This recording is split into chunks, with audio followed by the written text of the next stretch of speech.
Edward Prucci, last hour, he's a criminal lawyer and frequent commentator here on Sun News, talking about the possibility of going back to our older criminal code on the issue of rape, rather than the one-size-fits-all, catch-all term of sexual assault, which can be anything from simple unwanted touching to what most people would consider to be actual rape.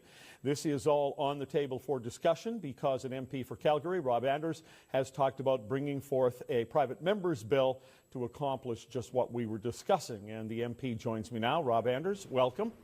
Thank you very much. How serious are you about bringing this forth as a bill?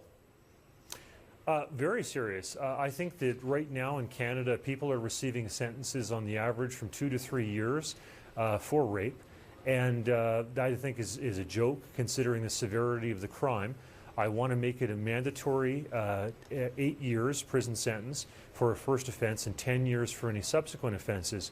We're going to leave sexual assault so that gropers and people who don't commit full-on rape can still receive convictions. But we want to make sure that those people who are rapists in the full sense of the term receive serious time and not a slap on the wrist of a few months or a couple of years. Well, Mr. Anders, Marissa Semkiw is with us as well. And Marissa, you have a question.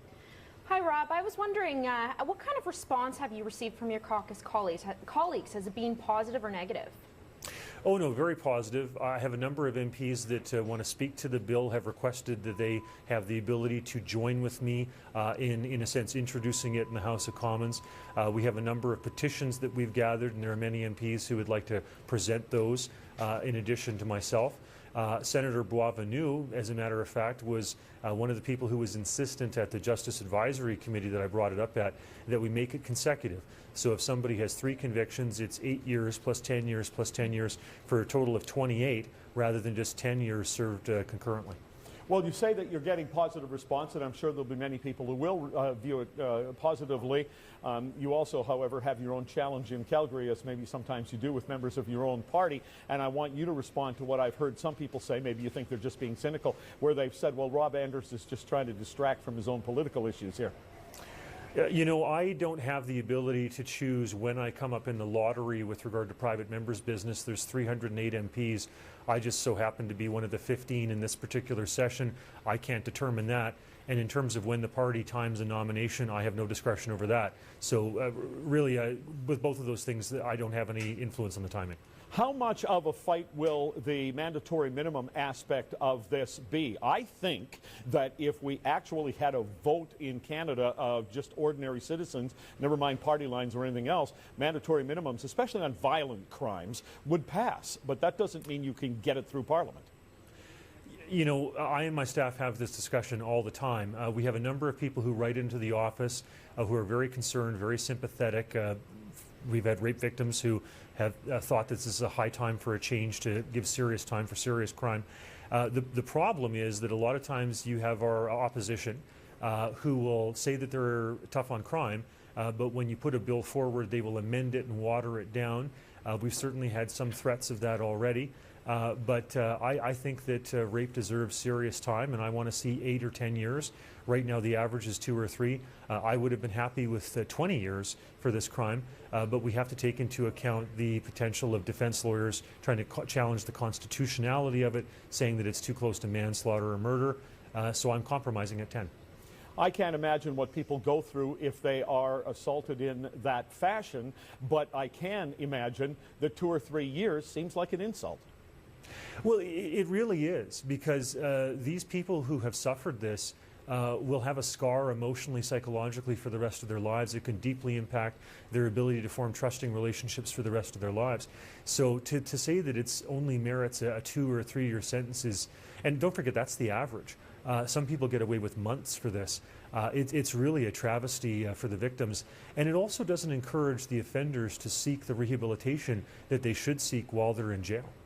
Of course, the argument against it, and Edward Prucci was making that argument earlier on Straight Talk, is that while we have this one term of sexual assault, that when it gets into court, juries and judges can hear the specifics of every case. They can figure it out, and most of the time they get it right. So you're wasting our time. How do you respond to that? Well, I would say that if the average right now is 2 to 3 years for conviction on this, that's not getting it right. That's not treating victims the way they need to be treated and protected. I can think of an example of a woman in Edmonton who her perpetrator was convicted to wind up in jail.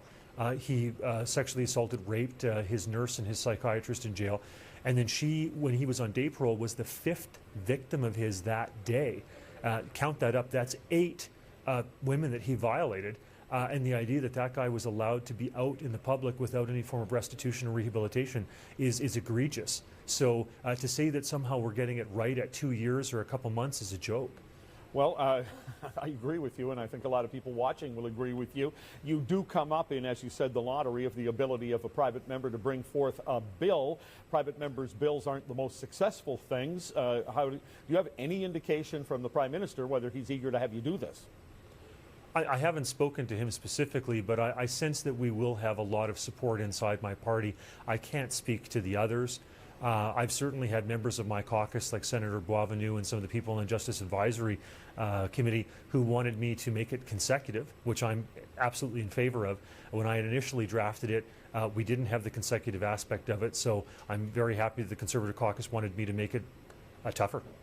I don't know who came up with the concept of concurrent sentencing anyway. It seems like a freebie card. Yeah, when you consider that, somebody can, in this case, this instance that I bring up, he had 8 women that he violated, that somehow he could serve 1 sentence and that would somehow wipe him clean for all 8 of his offenses, is a terrible misservice of justice. Well, it'll be interesting to follow and see how you do with it. Thanks so much for your time here today. Thank you very much for following the issue. Good to have you. Now, President Obama has once again brought race up for discussion, responsibly or not. Anthony Fury joins